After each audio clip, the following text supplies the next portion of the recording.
Então, vamos lá, pessoal. Na aula de hoje, nós vamos tentar, então, relacionar questões de fisiologia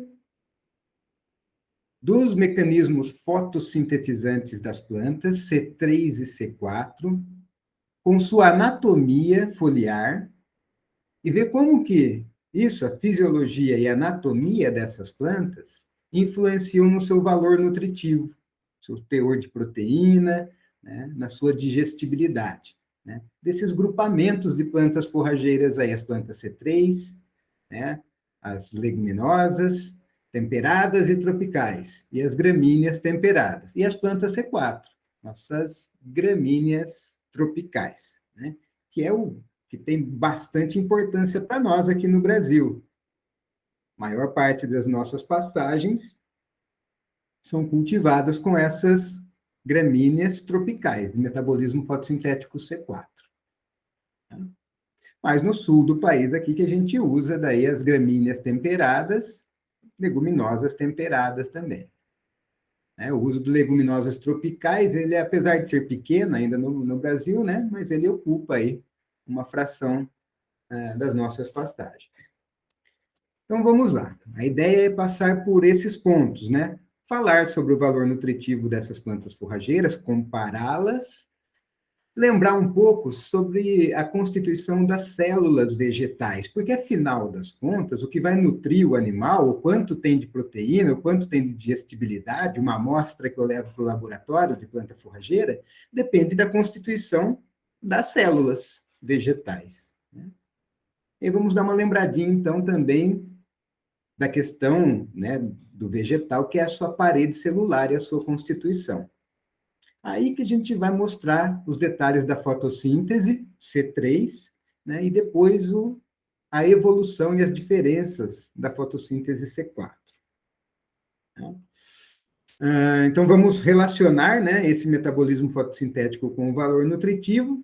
E, por último, falar que, além dessas questões fisiológicas e anatômicas, fatores como a idade e condições do meio ambiente também influenciam no valor nutritivo dessas plantas. Tá? Então, a ideia é essa: a gente falar de fisiologia, de fotossíntese, mas de uma maneira mais zootécnica, né? Trazendo tudo isso para a questão de valor nutritivo dos alimentos para esses animais que a gente cria em pastagens. Então, a primeira coisa, ó, essa tabela traz para a gente os valores médios de proteína bruta e de digestibilidade de espécies forrageiras C3 e C4. Ali, gramíneas de clima temperado, elas são C3, né? Aveia, azevém, triticale, trigo. E gramíneas de clima tropical, elas são C4, né? Braquiária, colonião, capim-elefante, andropógon, milho, cana-de-açúcar. E aí nós temos as leguminosas de clima temperado, que vão em climas frios, a alfafa, que eu já falei, é bem famosa, tem cornichão, tem os trevos, e leguminosas de clima tropical, amendoim forrageiro, soja perene, estilosantes, java, etc. Tá? Então vejam como, assim, sem precisar falar qual espécie é possível a gente separar o valor nutritivo dessas plantas. Vocês vejam aí que nós temos, né, os maiores valores de digestibilidade, por exemplo, para aquelas plantas C3 de clima temperado. Então, tanto as leguminosas quanto as gramíneas de clima temperado, são C3, elas têm alta digestibilidade, mais de 60% desaparece, né, naquele trânsito que eu falei, né, o quanto é consumido, o quanto é excretado. E depois, nós temos as leguminosas de clima tropical, mas são C3 também. Por que que é menos digestível do que uma leguminosa também C3 de clima temperado? Vamos tentar entender por que dessa redução. Né? E, por último, aí as gramíneas de clima tropical. Ora, por que que diminui tanto a digestibilidade, que mais de 10 pontos percentuais em relação a uma gramínea de clima temperado C3, O que acontece que essas plantas de clima tropical perdem em digestibilidade, em conteúdo energético? E da parte da proteína, né? O mesmo grupamento, poderia dizer. Né? A gente tem maiores valores de proteína para as leguminosas, C3 de clima temperado e de clima tropical, depois as gramíneas de clima temperado, C3, e por último, com menor teor proteico, nossas gramíneas de clima tropical. Poxa, o que acontece que diminui também proteína nessas gramíneas de clima tropical? Né? Então, assim, não tem um contraponto? É tudo pior nelas? Não, não é bem assim, né? Aí, se a gente for comparar, né, a questão de produtividade, quem produz mais, né? Um capim-elefante, gramínea tropical, ou um amendoim forrageiro, né? Um estilosantes, né? Ou mesmo um mombaça, ou uma aveia, um azevém. Então, assim, as gramíneas tropicais produzem mais, né, matéria seca, produzem mais forragem. Por outro lado, perdem em valor nutritivo. Na natureza, mais ou menos tudo é assim, né? Prós e contras. Então, o objetivo nosso, a partir de agora já, é começar a entender, ficar ligado para responder essas perguntas aqui, ó. Por que minha leguminosa tropical é menos digestível do que minha leguminosa temperada? E por que minha gramínea tropical é menos digestível e tem menos proteína do que todo mundo aí? Tá bom? Bora lá.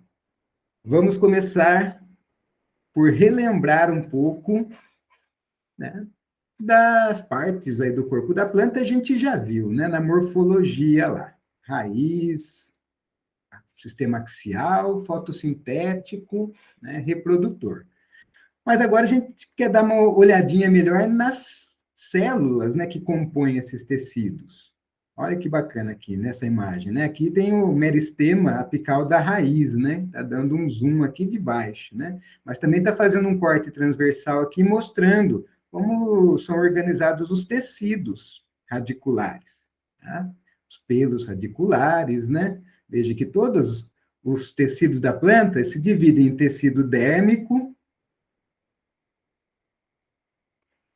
tecidos fundamentais, né? No caso aqui a gente tem o periciclo, o córtex da raiz e tecidos vasculares, né? O xilema, o floema.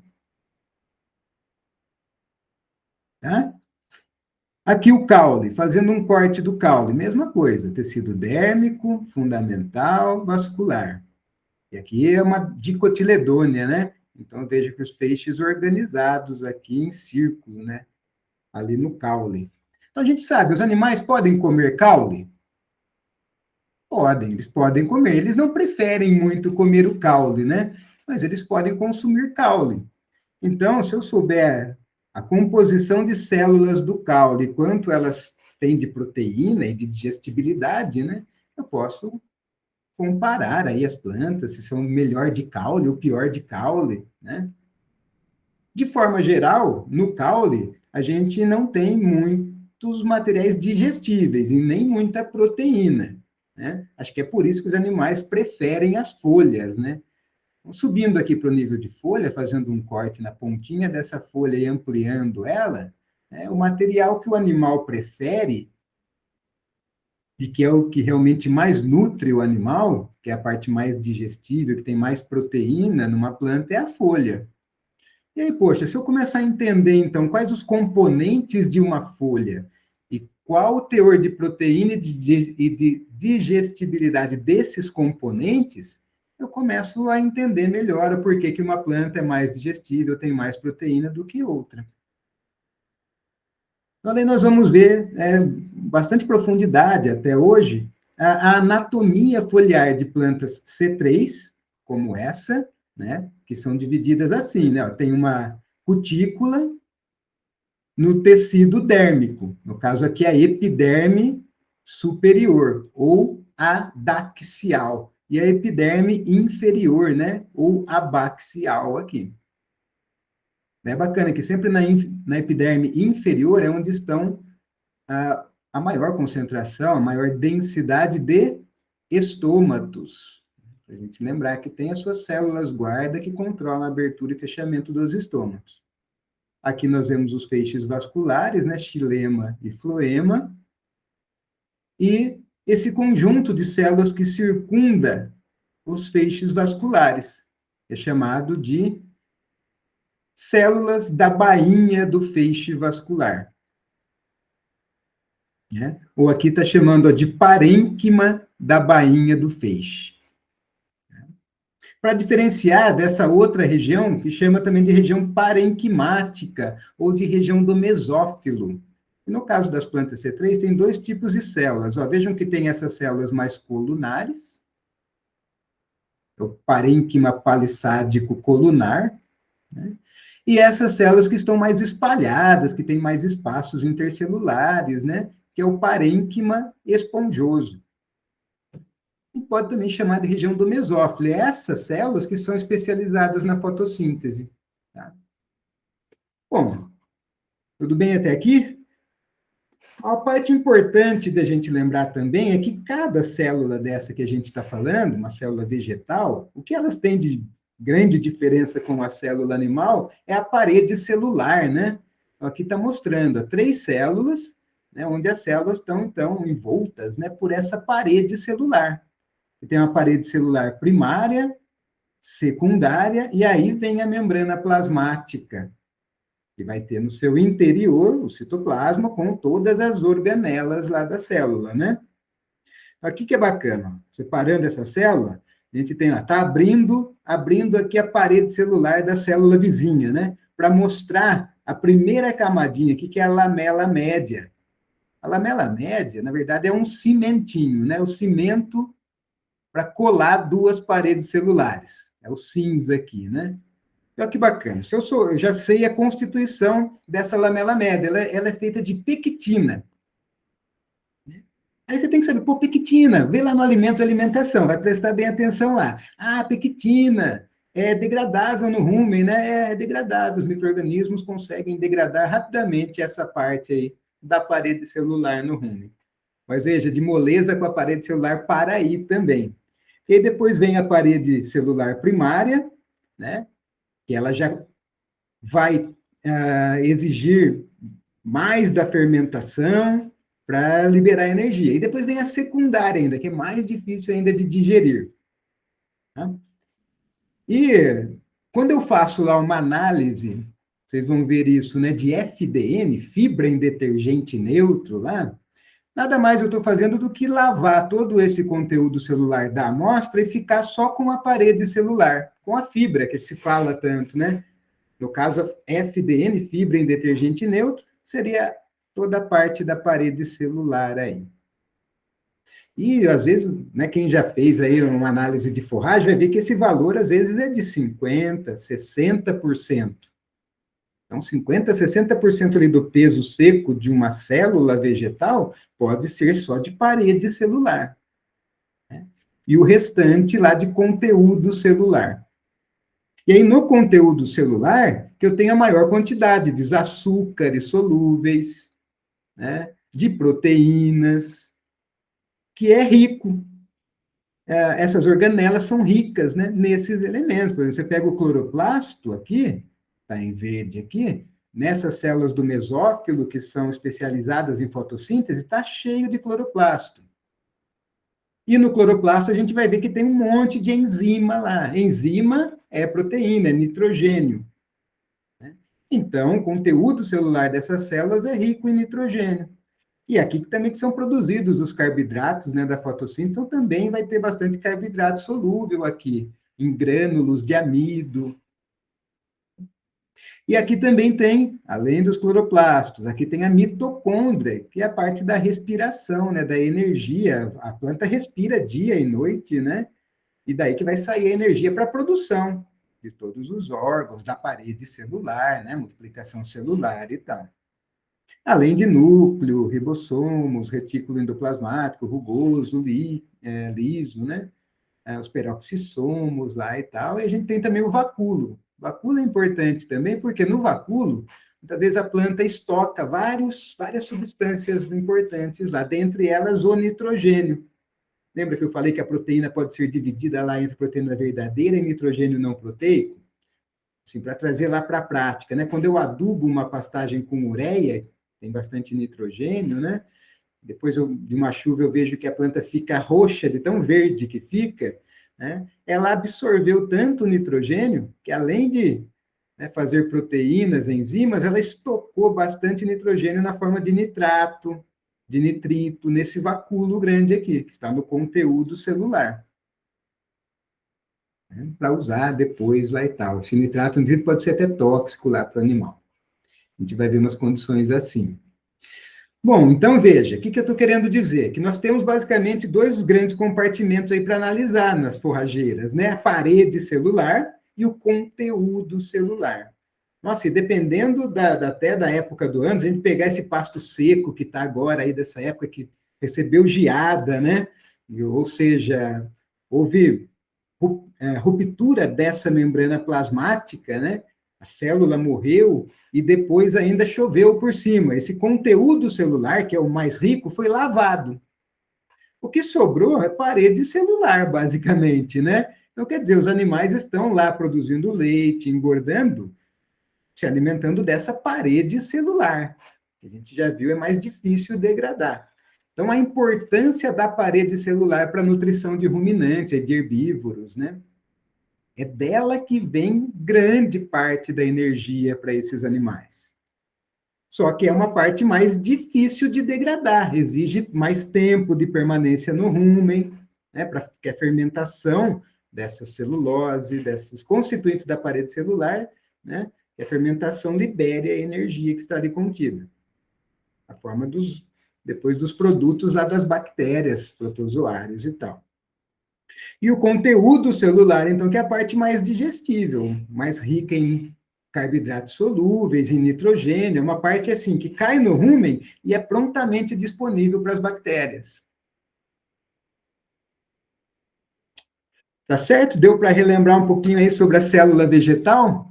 E aí, vendo realmente uma célula, né, vegetal, olha que coisa linda, né? Aqui o que está em verde são vários cloroplastos, né? Então, são células aqui do tecido fotossintetizante. O que eu circulei aí é a membrana plasmática, né? E aí dentro aqui, então, que está o suquinho, o filé mignon de energia, de açúcar, de proteína. E aqui a parede celular, né? Que a gente viu, vai dar mais trabalho para degradar ela lá no rumen, mas ela pode chegar até mais da metade, né?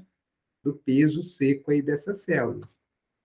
Beleza? Olha aqui um zoom bacana de uma parede celular. Então, aqui eu teria um conteúdo celular de uma célula, aqui de outra, né?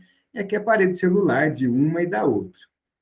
Lembra lá da lamela média de pectina? Está aqui, ó, colando as duas paredes celulares aqui. Né? No caso aqui, ó, é o zoom de uma região dessa aqui, né? Mais ou menos aqui, ó.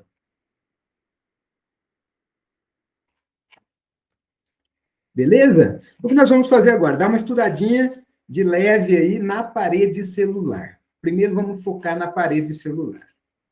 O que é constituída essa parede celular?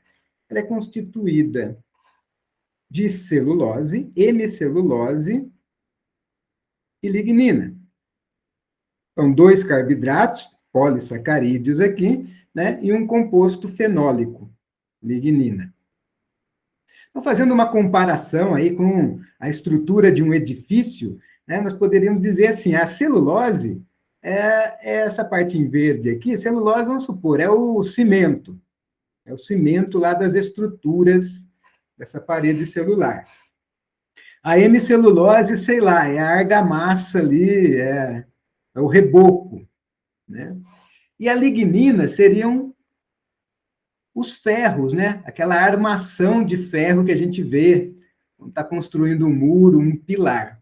Né? Por que fazer essa comparação, né? Para a gente ter uma noção de digestibilidade aqui. Quer dizer, a celulose, né, o cimento lá, ela pode ser digerido, essa celulose. Aliás, se eu pegar a celulose pura, purinha, e colocar no rumen deixar lá por muito tempo, a celulose vai ser totalmente degradada, ela tem esse potencial. Assim como a hemicelulose, que é até mais facilmente degradada do que a celulose. Tá? Acontece que esse material fibroso ele não tem todo o tempo do mundo para ficar no rumen, para esperar degradar, né? Então, como o tempo de permanência é limitado, a degradação tanto da celulose quanto da hemicelulose fica limitada pelo tempo.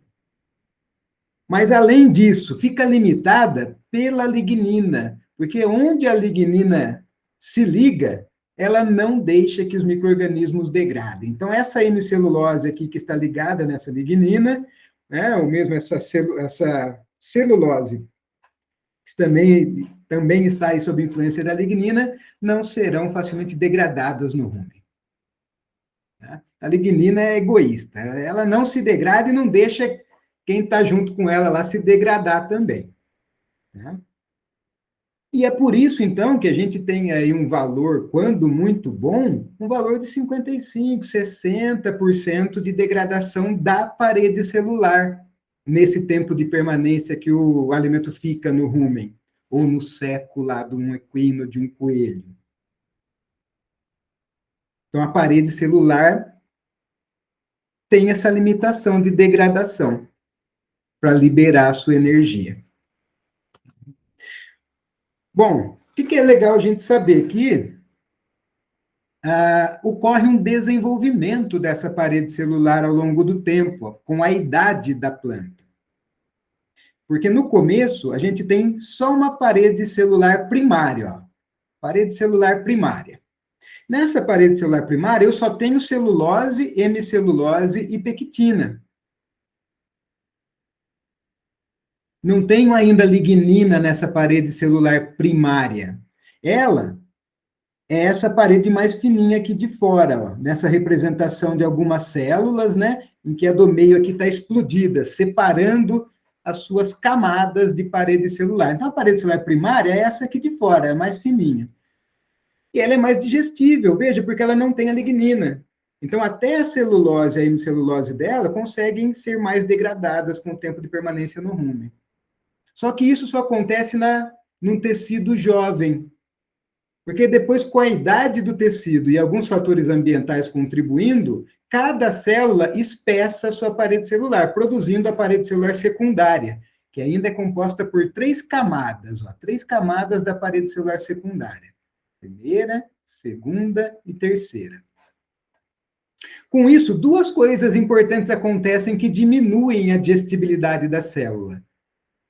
Primeiro, a ocorrência daí da lignina nessas camadas da parede secundária. E segundo, a diminuição do conteúdo celular, porque veja que essa parede celular, ela cresce para dentro, ocupando espaço do conteúdo celular. Então, a parte mais digestível diminui, proporcionalmente à parte menos digestível aí que aumenta, de cada célula de uma folha, lá que o animal vai consumir depois. Tá certo? Bora lá, para a gente tentar imaginar em 3D isso daí, essa parede celular. Ela é um entremeado de celulose, né? Hemicelulose, lignina, pectina, que forma essa malha que a gente vendo no microscópio, é isso que a gente vai enxergar lá, uma trama, uma malha. Para que isso? Para proteger a planta. Para proteger a planta, né? Proteger de insetos, de fungos, de pressão biótica. E é por isso até que as nossas plantas tropicais têm uma parede celular ainda mais vigorosa, porque num ambiente quente e úmido, a pressão biótica, né, de insetos, de fungos, de doenças é maior. A planta se protege mais. Né? Olha que bacaninha. Então, quando você estiver lá fazendo uma análise de FDN, você vai lembrar disso. Ah, é isso aqui que eu estou medindo aqui nessa análise, são essas tramas de celulose e hemicelulose. E se tiver parede celular secundária, ainda aparece a lignina. Tudo bem? Vamos passar para a próxima fase da aula. Aí. Vamos falar agora da fotossíntese, certo? Então, vamos relembrar aqui onde ela ocorre, as suas duas etapas, e o metabolismo C3 e depois C4. Então, aqui nessa imagem está mostrando o quê? Um corte transversal de uma lâmina foliar aqui de uma dicotiledônia. Portanto, eu já sei que provavelmente se trata de uma planta de metabolismo fotossintético C3. E aí, fazendo um corte, então, transversal nessa folha, ampliando um segmento dela, a gente consegue, a gente viu lá, epiderme, estômago, xilema, floema, células da bainha do feixe vascular e as células do mesófilo, né? Aquelas colunares e aquelas mais espaçadas, com mais espaços intercelulares. E falamos que essas células que são as especializadas em fotossíntese. Por quê? Porque elas estão cheinhas de cloroplastos. Se abrir uma célula dessa, a gente vai encontrar muitos cloroplastos, que é a organela especializada na fotossíntese, que tem toda a maquinaria fotossintética. E se a gente ampliar, então, esse cloroplasto, nós vamos ver que no interior dele existem essas estruturas chamadas de tilacoides. E é aí, nesse ambiente, né? Dentro do cloroplasto, mas no estroma do cloroplasto, na membrana do tilacoide e no interior do tilacoide, é que ocorre a fotossíntese. Vamos relembrar um pouquinho mais, então, dessas estruturas do tilacoide, lá do cloroplasto, onde ocorre a fotossíntese. Olha que bacaninha essa microfotografia aqui, microscopia, né? De um cloroplasto. Olha só, né? Forma abundância de tilacoides. E vocês veem que os tilacoides se organizam numa região que é um monte de moedinha empilhada e uns corredores, né? E está tudo interligado isso daí. A gente ampliando isso, o que a gente tem aqui, ó? Vamos ampliar aqui. Bom, primeiro, o espaço intermembrana, porque nós temos um envoltório externo e um interno desse cloroplasto. Depois vem os tilacoides, né? E aí os tilacoides se organizam aqui em grânum, que são o empilhamento dessas moedas, e os tilacoides do estroma, que são os corredores. Isso que a gente está ampliando aqui. Daí eu tenho, então, o grânum, que é a pilha de tilacoides, e as lamelas desse tilacoide. Tem uma membrana e dentro, aqui no interior do tilacoide ainda, né? Bom, a diferença é que nessa região aqui do grânum, do tilacoide, está concentrado um fotossistema, lá da fase fotoquímica da fotossíntese, e nessas lamelas estromais, um outro fotossistema. Tá, então, ó, vamos entrar na fotossíntese aí. Como que começa tudo? Lembrando lá, com os pigmentos fotossintetizantes, né? Principalmente as clorofilas. Essas clorofilas estarão lá naquela membrana lá do tilacoide, nos fotossistemas. E aí, só lembrando, né, que essas moléculas, né, esses pigmentos fotossintetizantes, eles têm aqui uma cabeça e um centro da reação, né, que vai vir o elétron ali. E só para lembrar, olha quem está aqui no centro dessa reação: magnésio e nitrogênio. Então, sempre eu vou lembrando daí de nutrição de planta também. Nossa, a importância lá do magnésio, quando dá magnésio baixo lá na análise de solo, né? E precisa fazer calagem com calcário mais dolomítico, que tem mais magnésio. Opa, magnésio está ligado com fotossíntese. Isso não pode faltar na nutrição de plantas. Tá? Só um parênteses aí. Então, essas clorofilas, né, elas têm aí picos de absorção da luz, dos fótons de luz, em diferentes comprimentos de onda, né? Absorvem mais aqui no vermelho, mais aqui na região do azul. Né? Até dentro desse conjunto de pigmentos, na verdade, esses pigmentos, eles quase não absorvem na faixa do verde, né? E aí que a gente vê as plantas verdes, que reflete o verde. E são absorvidas as luzes mais na região do azul, do vermelho. Então, está aqui, ó, representando aquele tilacoide, né? A fase lá, os corredores, né? Que percorrem o estroma e os grânulos, né? As moedinhas empilhadas. Então, nessas membranas aqui, que está toda essa maquinaria da fase fotoquímica da fotossíntese. Então, a gente tem aqui, ó, um predomínio, né? Aqui nos grânulos do fotossistema 2, que é o laranja, né? E aqui na fase estroma desses tilacoides, mais o fotossistema 1, né? Que é em verde. E ainda essa maquinaria tem lá uma enzimona, que é a ATP sintase, que está nessa membrana, e ainda uma estrutura aqui da cadeia transportadora de elétrons, é o complexo de citocromos aqui.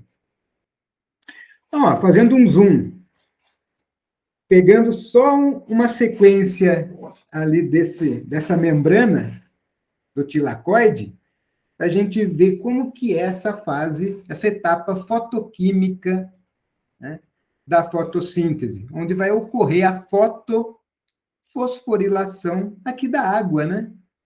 Primeiramente, a quebra da água, né? Na verdade, a fotólise da água, né? E depois a fosforilação das moléculas de energia, aqui receptoras, né? O NADP e o ADP. Olha que interessante. Do que a gente está falando aqui, turma? De transformar luz, energia luminosa, fótons de luz e água, luz e água, em energia química. Essa é a mágica da fotossíntese, né?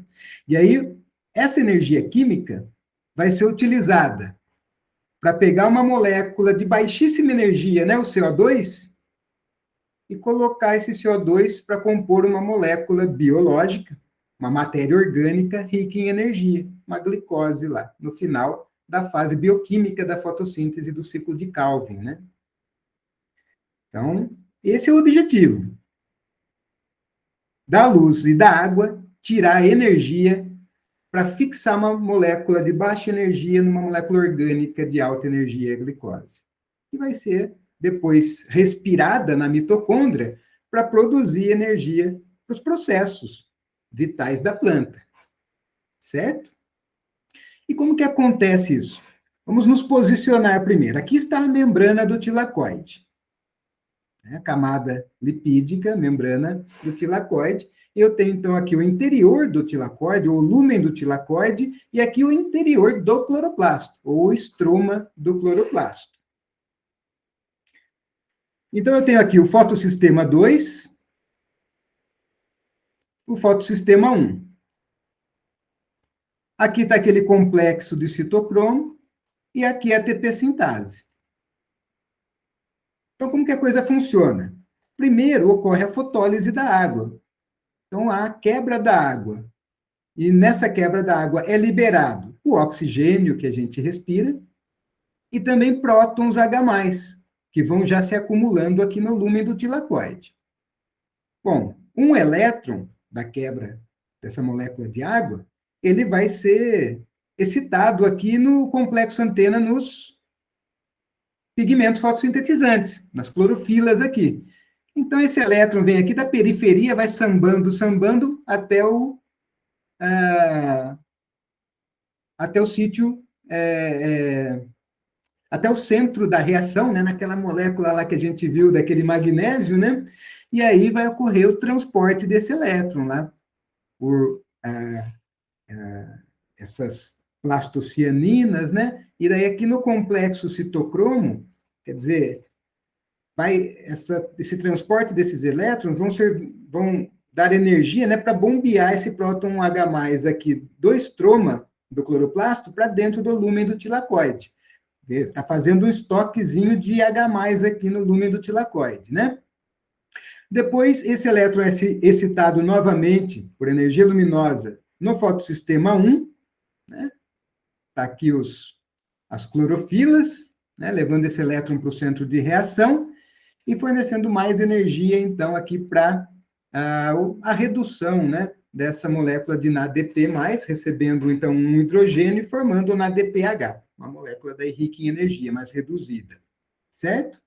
A primeira fonte de energia vem aqui. E a segunda? A segunda vem pela passagem desses prótons H+, né, a favor de um gradiente de concentração do lúmen do tilacóide para o estroma do cloroplasto. Nessa passagem pela ATP sintase, gera energia para a fosforilação do ADP, né, com esse fósforo inorgânico formando o ATP. Então, gente, enquanto tiver luz aí e água, isso vai estar acontecendo na planta e eu sempre vou estar precisando, então, aqui, nessa região do estroma, o NADP+, para receber esse próton e se transformar em ADPH, e o ADP, para receber esse fósforo inorgânico e se transformar em ATP. Isso é importantíssimo que isso ocorra, né? Porque senão esses elétrons livres aqui, sem ter esses aceptores de elétrons, né, de prótons H+, aqui, vão se acumulando e vão formando espécies ativas ou reativas de oxigênio. E isso vai levar a um colapso da célula, colapso energético na célula. Tá?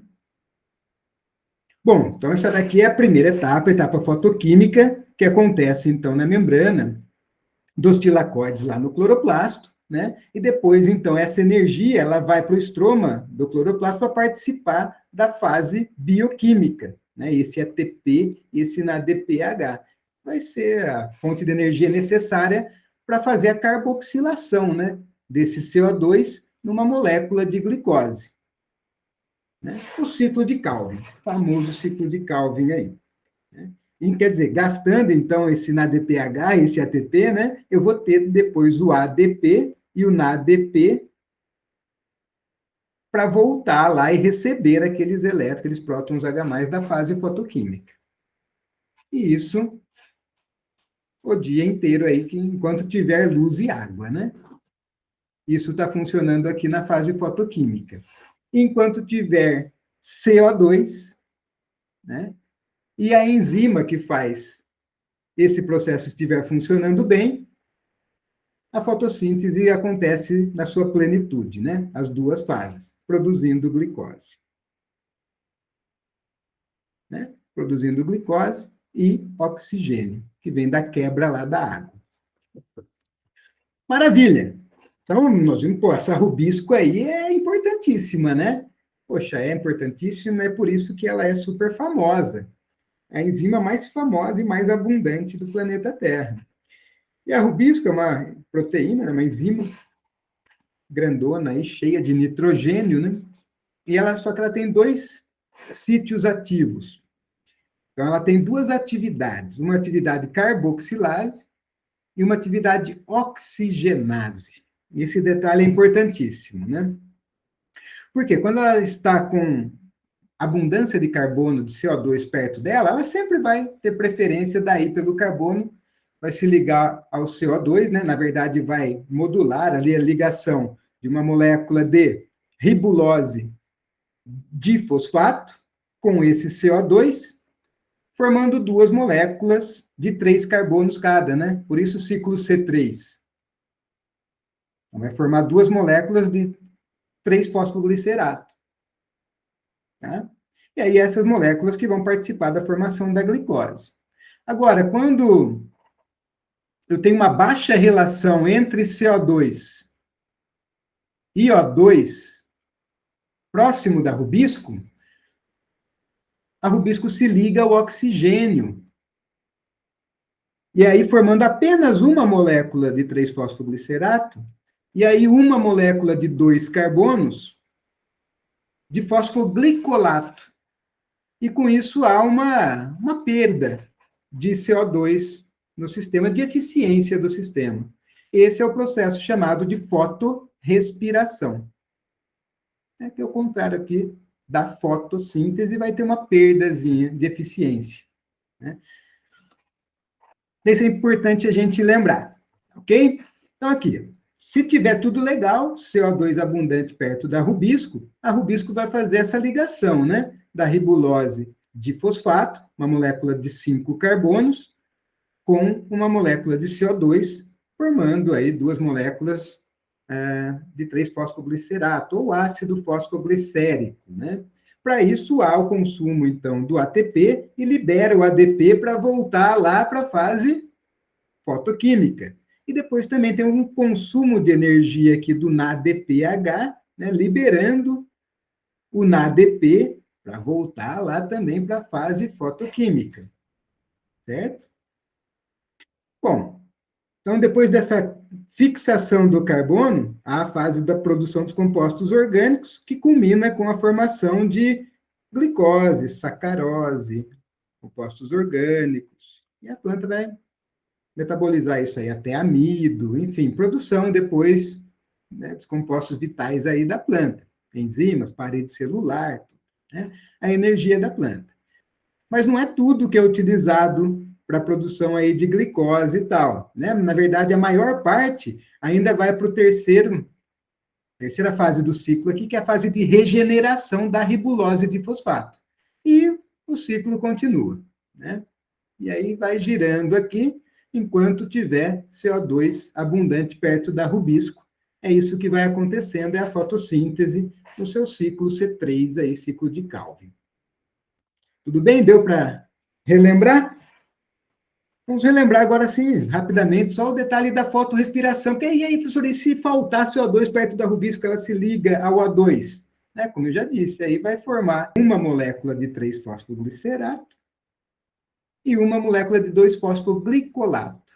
E aí essa molécula vai passar pelo peroxissomo e na mitocôndria, e daí na mitocôndria vai haver, então, um processo de oxigenação, né? Vai gastar aqui um oxigênio para retirar um CO2 aí dessa molécula.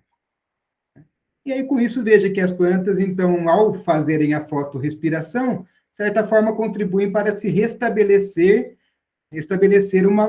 uma relação CO2-O2 mais favorável, né? Porque está produzindo CO2 e consumindo O2. Né? Além de não parar aquela recepção daqueles elétrons, né? Lembra lá que o NAD tem que receber aqueles elétrons, né? E o ADP também tem que receber aqueles elétrons. Não poderia parar aquela fase fotoquímica, senão a planta entraria em colapso, né? O seu sistema energético. Bem, então a gente tem que entender como que é essa história aí de o CO2 estar baixo ou alto perto da rubisco. Então vamos voltar lá para a anatomia de uma folhinha C3. Vamos arrancar um pedacinho aqui de uma planta C3 e ampliar ele lá. Então, o que acontece, né? Quando eu estou com os estômatos aqui abertos, eu tenho uma diferença de conteúdo de água e de CO2 aqui entre o meio externo e o meio interno lá do mesófilo, daquelas regiões intercelulares do mesófilo, né? Então, normalmente ocorre aqui que a água sai do interior, né, desse mesófilo para o exterior pelos estômatos e o CO2 entra, né? Porque há essa diferença, porque aqui sempre está consumindo o CO2 pela fotossíntese, né? E produzindo o oxigênio. O oxigênio também vai estar saindo aqui pelos estômagos. Então, como sempre está diminuindo aqui CO2, o CO2 tende a entrar, né? Por esse poro estomático aqui do exterior da folha para o interior da planta. Né? E aí que vai abastecendo a rubisco, tá? Daí a gente vai ver que como que as plantas foram evoluindo lá para ambientes mais quentes e secos. Ah, ela teve que, de algum jeito, fechar esse estômago aqui para não perder água, né? Opa, aqui, né? Fechar o estômago para não perder água. E dar um jeito de continuar a fotossíntese mesmo com baixa concentração de CO2 aqui. Que aí, fechou, não sai mais água, mas também não entra mais CO2, né? Que é a situação em que ocorre a fotorrespiração. Então, quando a planta tem que fechar o estômago para não perder água, só que também impede a entrada de CO2. A quantidade de CO2 aqui diminui, proporcionalmente a de O2 aumenta, e a rubisco, que está aqui nessas células, começa então a se ligar ao oxigênio. Isso que acontece aí na planta C3, e a gente vai ver agora em mais detalhes a evolução anatômico-fisiológica para evitar a fotorrespiração nas plantas C4. Por exemplo, aqui uma cana-de-açúcar. Como que a cana-de-açúcar aí consegue sobreviver e produzir num ambiente mais quente, mais seco, onde, normalmente, numa planta C3, aqui como o trigo, né, nesse ambiente mais quente, ele faria fotorrespiração e perderia muito da sua fotossíntese líquida, né? Por isso não conseguiria produzir tanto. Então é por isso que uma aveia não produz tanto aqui na região de Maringá, que é ainda uma região um pouco quente, né? Exatamente porque ela entra numa situação de fotorrespiração que gasta muito da fotossíntese líquida. Aí você pega aí, mesma coisa se colocasse também um mombaça lá no Rio Grande do Sul, também com frio, também não iria produzir bem, porque é uma planta especializada no ambiente quente. Daí, nesse ambiente quente mais seco, ela produz muito. Então, vamos lá.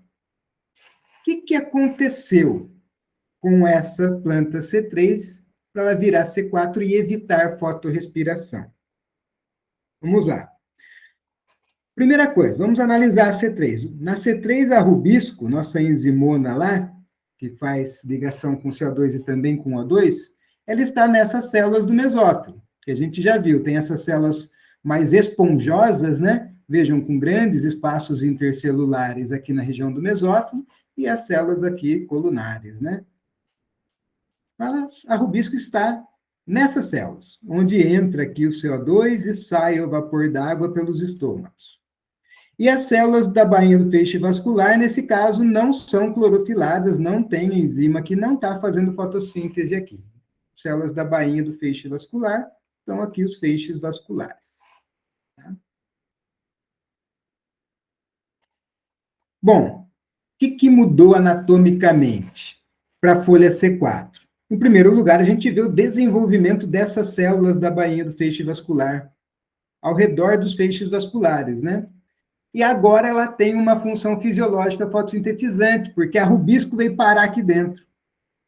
A rubisco ficou confinada só nessas células da bainha do feixe vascular na planta C4. Para que isso? Uai, para tirar ela já aqui de um ambiente que pode ter queda no CO2. E aí ela faria fotorrespiração. Então, tirou ela aí de perto desse ambiente. E ainda colocou o mesófilo organizado de forma a proteger essas células da bainha do feixe vascular, de proteger a rubisco, digamos assim, de uma baixa concentração de CO2. E aí, nessas células do mesófilo, na planta C4, aparece uma nova enzima, a fosfenolpiruvato, que vai pegar um fosfenol pirúvico, né, um ácido pirúvico, e vai ligar um CO2, porque ela só faz ligação com o CO2, ela não faz oxigenação, essa enzima. Ela só tem um sítio ativo ali para CO2. Então, mesmo que o CO2 estiver em baixa concentração aqui, relativo ao O2, essa enzima vai se ligar ao CO2, produzindo um composto, então, agora de 4 carbonos oxaloacetato. Então, vai pegar essa enzima fosfenolpiruvato, pega o ácido fosfopirúvico e se liga ao CO2, forma oxaloacetato. 4 carbonos, por isso C4. E aí, isso em condições em que a planta iria fazer fotorrespiração, né? E aí, então, o que ela faz com esse oxaloacetato? Transforma em malato, empurra o malato aqui para as células da bainha do feixe vascular, e o malato é quebrado, então, em piruvato e CO2. E enche, então, de CO2 perto aqui da rubisco. De forma que a rubisco nunca vai ter necessidade de fazer fotorrespiração. Porque sempre que essa condição aparecer, a planta liga o metabolismo C4 e bombeia CO2 para perto da rubisco. Tá? Então, vamos lá imaginar. Deu lá 11 horas, meio-dia, calorzão, fechou o estômago. Não entra mais CO2. E fechou o estômago para não perder água. Começa a baixar a concentração de CO2, a planta liga a fosfenolpiruvato para bombear CO2 para perto da rubisco. É isso que está acontecendo numa planta C4. Nesses dois tipos celulares diferentes, nas células do mesófilo fica a fosfenolpiruvato, nas células da bainha do feixe vascular fica a rubisco.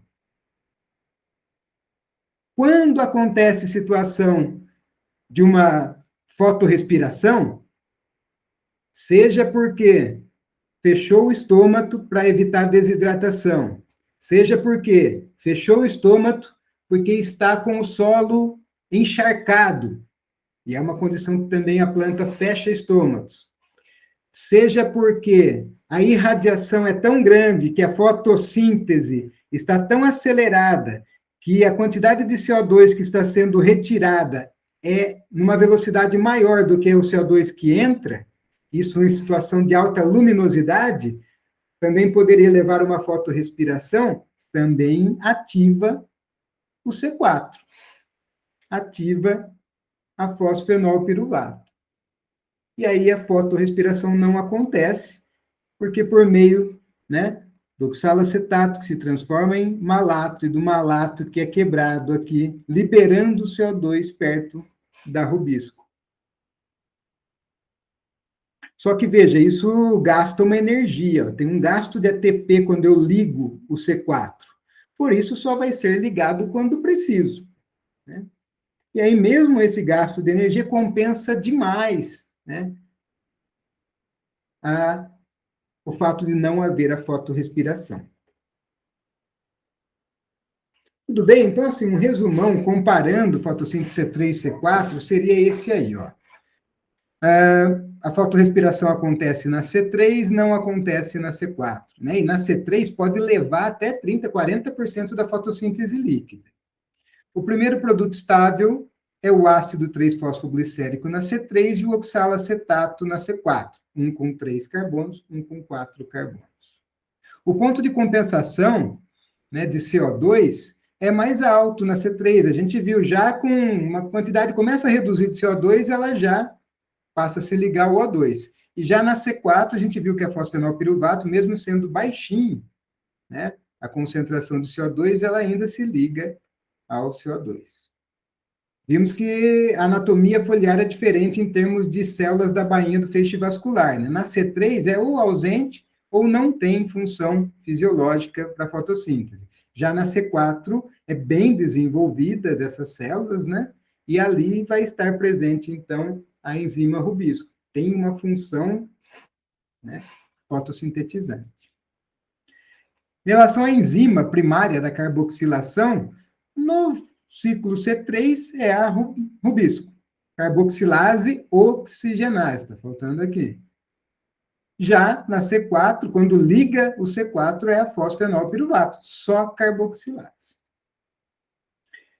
Então, aqui o oxigênio, né, em maior concentração aqui relativa ao CO2, inibe a fotossíntese na C3, mas não tem efeito isso na C4.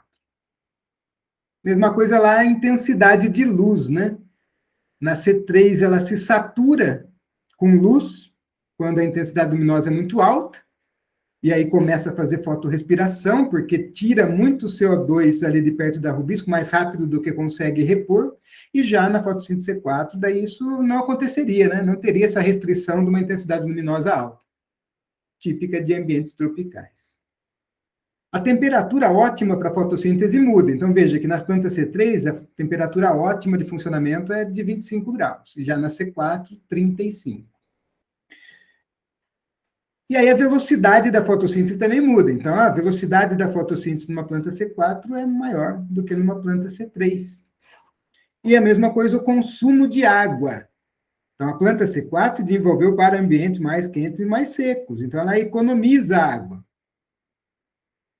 Ela precisa de menos água para produzir 1 quilo de matéria seca lá. Por quê? Porque ela trabalha a fotossíntese mesmo com o estômago fechado. Ela economiza água em relação a C3. E também economiza nitrogênio a planta C4. Ora, mas por que isso? Ela precisa de menos nitrogênio para produzir 1 quilo de peso seco.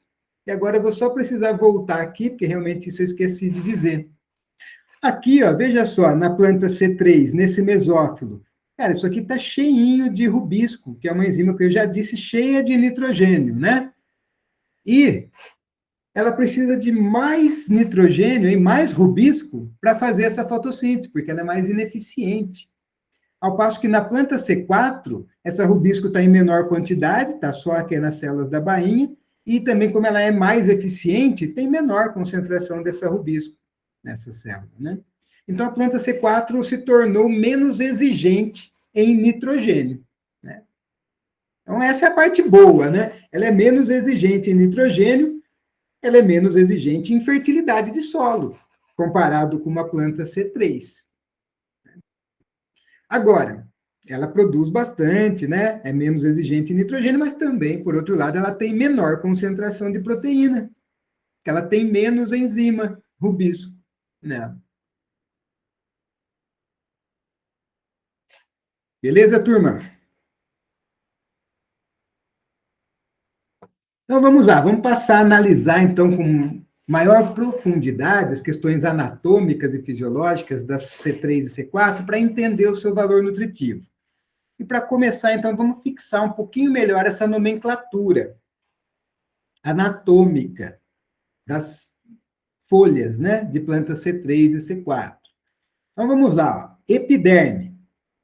Epiderme abaxial, aqui está virada essa folhinha, né? Então seria a parte de baixo, né? A gente vendo lá uma folha, né? A abaxial, e aqui a adaxial. Depois nós teremos os feixes vasculares. Veja que eu tenho um feixe vascular central, daquela nervura central, né? Então, aqui eu teria o xilema, aqui eu teria o floema,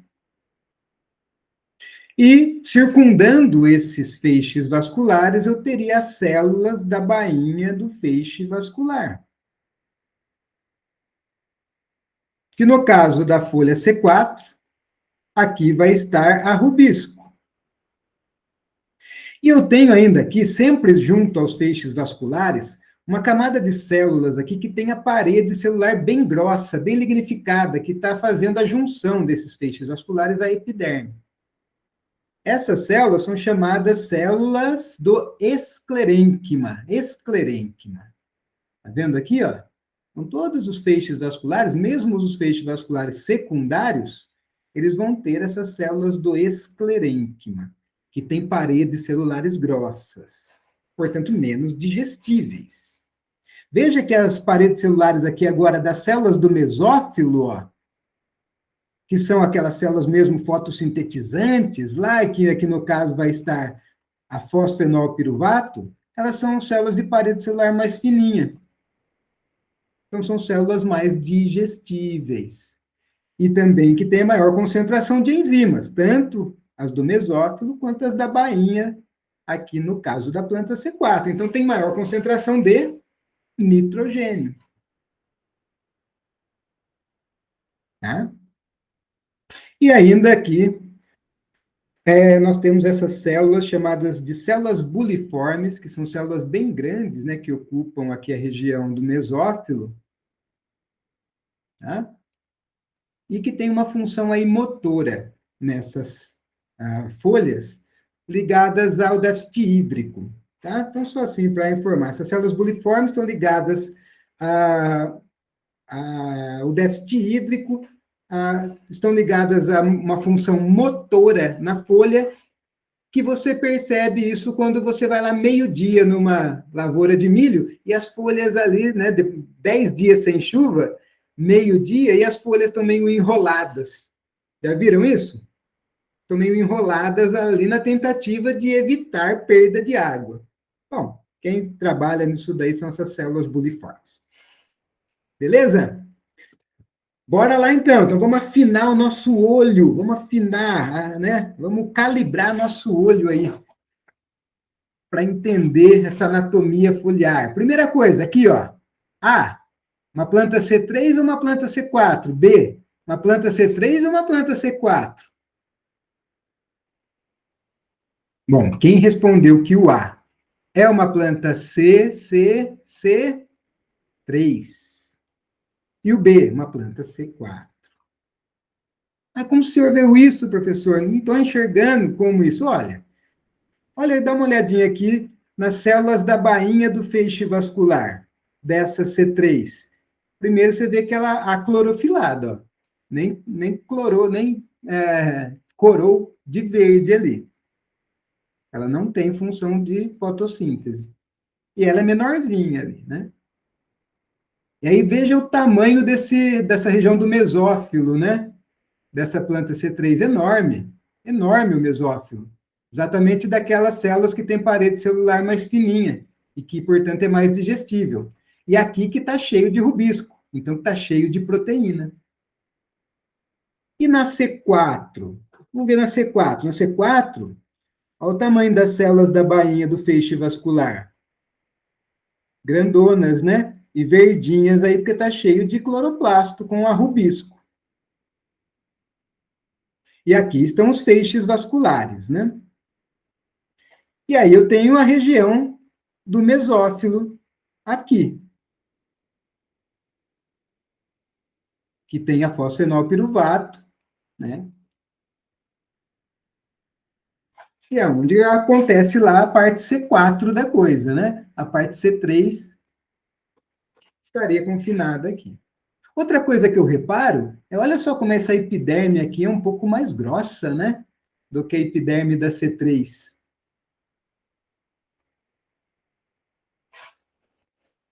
E outra coisa que eu sempre reparo é como tem maior quantidade de feixes vasculares nessa planta C4.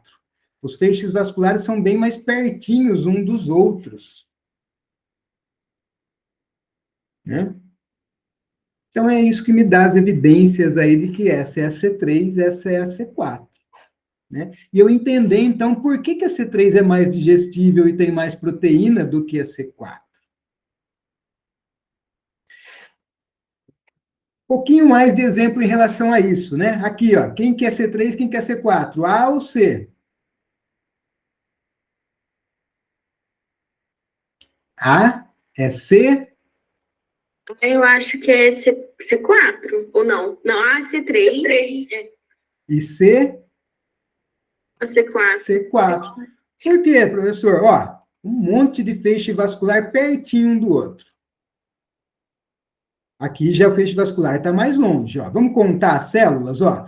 Entre um feixe vascular e outro aqui, a gente tem células do mesófilo. 1, 2, 3. Um espaço intercelular enorme.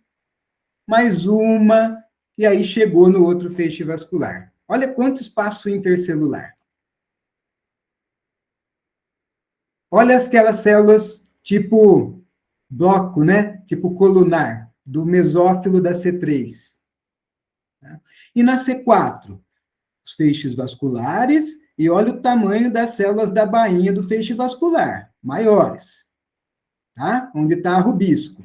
E olha só quantas células eu tenho lá do mesófilo, onde está fosfenolpiruvato, produzindo oxalacetato, entre uma célula da bainha do feixe vascular e outra. Eu tenho 1, 2, 3. E não posso ter muito mais do que isso. Olha aqui nessa outra imagem aqui da direita, que aqui, aí é o contrário. Aqui é uma C4 e aqui é uma C3. Ó, 1, 2, 3. Mas não estou entendendo o que isso tem a ver. Ora, gente, vamos então pensar, ó. Na planta C4 teve que haver esse empacotamento das células. Veja que nem tem espaços intercelulares. Por quê? Ué, porque quando liga o ciclo C4, não é para bombear oxaloacetato daqui para cá, daqui para cá, daqui para cá, daqui para cá. Na verdade, oxaloacetato, malato, para quebrar o CO2 aqui dentro, liberar o CO2 aqui dentro. Então, se for muito longe, tiver 10 células aqui, não vai chegar nunca. Vai demorar uma semana para chegar esse oxalacetato lá junto da rubisco e liberar o CO2, porque a coisa aqui funciona por difusão, célula a célula. Então, teve que haver esse empacotamento para que pudesse ocorrer o bombeamento de CO2 das células do mesófilo para as células da bainha do feixe vascular numa planta C4. E, isso fez com que a planta produzisse mais nesses ambientes quentes e secos. Mas, por outro lado, roubou a digestibilidade dela. Mas como assim, professor? Tirou a digestibilidade dela? Por quê? Porque olha só, por que a C3 é tão digestível? porque ela tem uma proporção de tecidos do mesófilo maior. E ainda, esses tecidos são cheios de espaços intercelulares que dão acesso aos micro-organismos do rumen, ou do ceto lá do cavalo. E os micro-organismos, entrando nesses espaços celulares, aumentam a área de contato para degradar as células do mesófilo, que já tem uma parede celular ali fininha, né? E as células que são mais lignificadas, que são as células dos feixes vasculares, lá, células do esclerênquima, estão em menor proporção, porque esses tecidos estão mais afastados um dos outros, né? Então, é isso. E além do mais, ela está cheia de rubisco aqui, que está cheia de proteína. Já na C4, maior proporção de feixe vascular. Então, tem maior proporção de esclerênquima, de lignina. Né? Menor proporção de células do mesófilo, que são mais digestíveis. Ainda não tem os espaços intercelulares, que ajuda nessa degradação. E ainda precisa de menos rubisco, porque ela é mais eficiente, então precisa menos, ela tem menos digestibilidade e menos proteína. Deu para entender? Estão começando, tá fazendo sentido? Estão começando a entender valor nutritivo por meio da anatomia, por meio do ciclo fotossintético das plantas.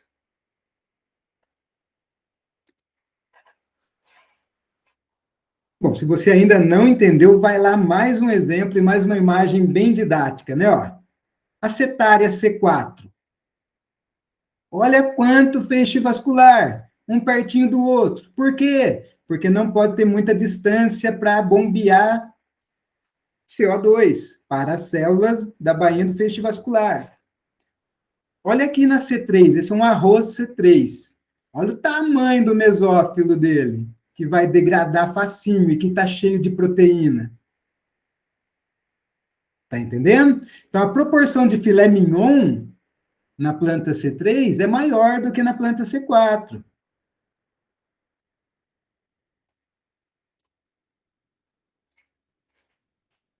Vamos lá, vamos conhecer as nossas plantas aí. Isso daqui são cortes, né? De Braquiária brisanta, que é o A, Braquiária decumbens, que é o B, Braquiária rusisiensis, que é o C. Tá? Só para a gente tentar treinar o olho. O que eu estou vendo? Ó, epiderme superior, né? Ou adaxial, e epiderme inferior ou abaxial. O que está marcado em vermelho, gente, é lignina, tecido de parede celular mais espessa lignificado. Veja que a epiderme, ela também é rígida, né? Ela tem que ser mais forte, com maior parede celular para proteger a planta. E olha aqui, o esclerênquima, que está chamando aqui de tecido fibroso, que o esclerênquima ligando esses feixes vasculares na epiderme. Essa esclerênquima é pura parede celular, ou seja, baixa digestibilidade, baixa proteína, esse tecido. Olha as células da bainha do feixe vascular, tá? Já maiores, né?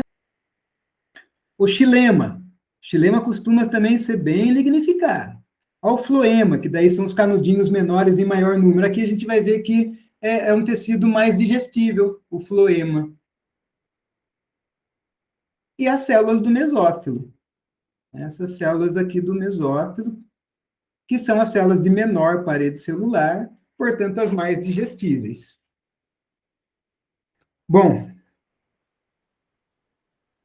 vamos lá, estamos quase terminando.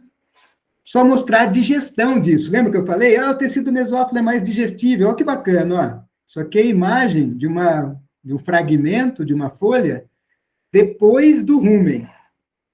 Foi incubada lá no rumen, tal, ou numa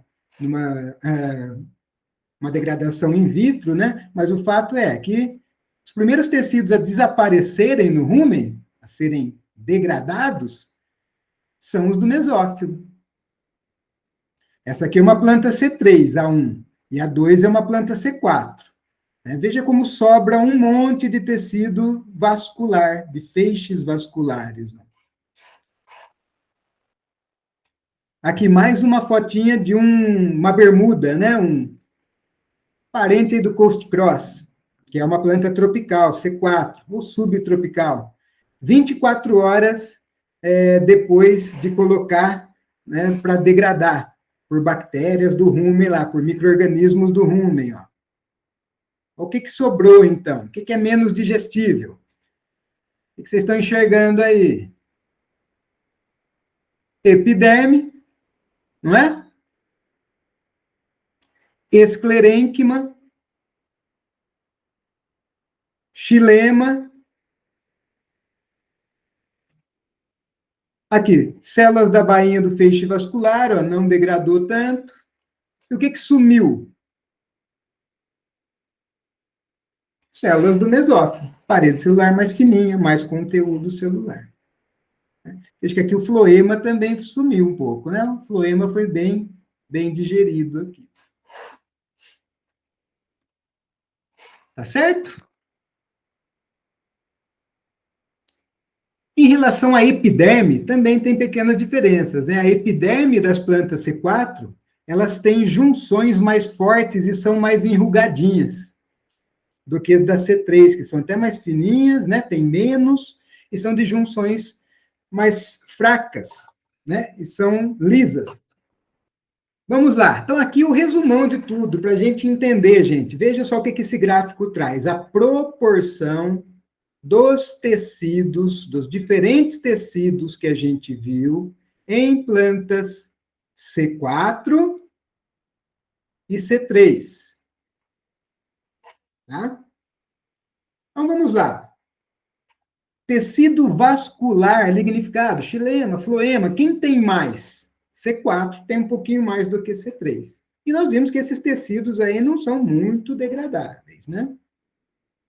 Bainha do feixe vascular, quem tem mais? C4, bem mais do que C3, né? E nós vimos que depois de um tempo lá de digestão, essas bainhas ainda exibem lá uma resistência, né? Um pouco à degradação. Mas em C4 ainda aqui tem nitrogênio, né? Rubisco está aqui. Esclerênquima, são bem indigestíveis, são aquelas células de parede celular espessa. Eu tenho um pouquinho mais na C4 do que na C3. Epiderme, né, que nós vimos aí, que também é um tecido de pouca degradação. Lembra lá que sobrou a epiderme depois de 24 horas lá no rumen, né?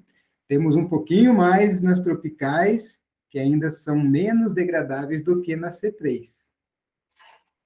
Temperadas. E o tecido do mesófilo lá, que é o filé mignon, a C3 tem bem mais, né?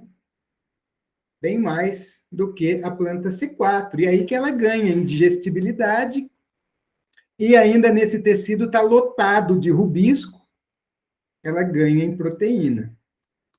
Então, quando eu coloco uma folhinha de amendoim forrageiro, que é uma leguminosa tropical C3, e uma folhinha de milho, que é uma gramínea tropical C4, para degradar lá no rumen de uma vaca, e tirar lá depois de 12 horas, eu vejo que do amendoim, boa parte já degradou desse amendoim, porque ele tem uma proporção de tecidos de rápida degradação, né, maior do que na C4. Né? E depois lá de 24 horas, por exemplo, eu vejo que daí a proporção maior que se degradou, né, foi da planta C4. Né? E de frações indigestíveis, eu vou ver que sobrou mais, né? Depois eu vejo o que sobrou depois de muitas horas lá no rumen. Sobra mais resíduo de planta de milho C4 do que de amendoim forrageiro C3. Tá certo? Bom, até agora nós falamos em relação à anatomia desses dois grandes grupos de plantas, C3 e C4, né? Mas claro que essas diferenças de digestibilidade de proteína, elas têm outros fatores, né? Como a gente já conversou, a parede celular lá que ela se desenvolve, né? Com a idade da planta e com condições ambientais. Então, para finalizar, é isso que a gente vai ver. Olha só que interessante, né? Essas imagens. Vamos pegar aqui primeiro do lado esquerdo. Aqui está comparando plantas de idades diferentes. Vamos supor que aqui no A é uma planta que está com 20 dias de rebrota. E no B, uma planta já com 40 dias de rebrota. a idade das células, né? E o tamanho da planta vai aumentando, né? Então, o que acontece nesse processo? As células, e principalmente aquelas células próximas dos tecidos vasculares, vão se lignificando, porque vão desenvolvendo a parede celular secundária, para ter mais resistência, né? Nessa lâmina foliar. E principalmente na C4, né, que é uma planta grande, algumas espécies, vamos supor um capim-elefante, tem aquela lâmina que às vezes tem 1 metro de comprimento aquela lâmina, né? Então, para sustentar aquela lâmina, coloca mais vergalhão de ferro, né, na construção da parede celular, mais lignina, que é o que está curado em vermelho aí. Então, certamente, essas células todas aqui vão ser menos degradáveis e terão menos proteína, porque a parede celular aumentou, lembra? Diluiu o conteúdo celular. Então, por diluição, ela perde nitrogênio e ganha em material mais indigestível com a idade. Então, quando a gente está falando lá de manejar pastagem para ter maior ganho de peso, tal, não sei o quê, a gente está falando de manejar desenvolvimento de parede celular. Para que o animal tenha mais energia, né, dessa parede celular aqui, que vai ser mais degradável de uma planta mais jovem. Esse é o efeito da idade. Do lado direito, agora, efeito de temperatura e de irradiação, né? Olha que interessante que acontece. Aqui já é diferente. As duas plantas têm 25 dias de rebrota, vamos supor. São da mesma idade. Mas uma folhinha se desenvolveu no verão, então em alta temperatura, né? E alta radiação. O que aconteceu com as células? Elas, em resposta a isso, elas espessaram a parede celular também. Ou foi mais precoce o desenvolvimento da parede celular secundária nessas folhinhas. E elas lignificaram, né? Essas que do verão, comparando com aquela rebrota de outono, com uma temperatura menor, uma radiação solar menor, né? Não houve o espessamento da parede celular dentro desses 25 dias. É porque a planta não entende muito o calendário nosso em dias, né? Ela entende mais fatores ambientais, temperatura e radiação. Então, olha que interessante, aquela rebrota de outono, lá de março a abril, ela é mais nutritiva do que aquela rebrota lá do pico do verão, lá de dezembro, janeiro. Tá? Por fatores aí ambientais. Beleza? Então, assim, para finalizar, eu espero que agora essa tabela faça mais sentido para você e que, principalmente, você consiga explicar as diferenças de digestibilidade e de teor de proteína dessas classes de plantas C3 de ambiente temperado, C3 de ambiente tropical e C4. Então, agora eu espero que, né, vocês sejam capazes de falar por que a gramínea tropical C4 é menos digestível do que a gramínea temperada C3. E por que tem mais proteína no azevém do que no mombaça? Tá ok, turma? Então, é isso para a aula de hoje. Muito obrigado pela atenção.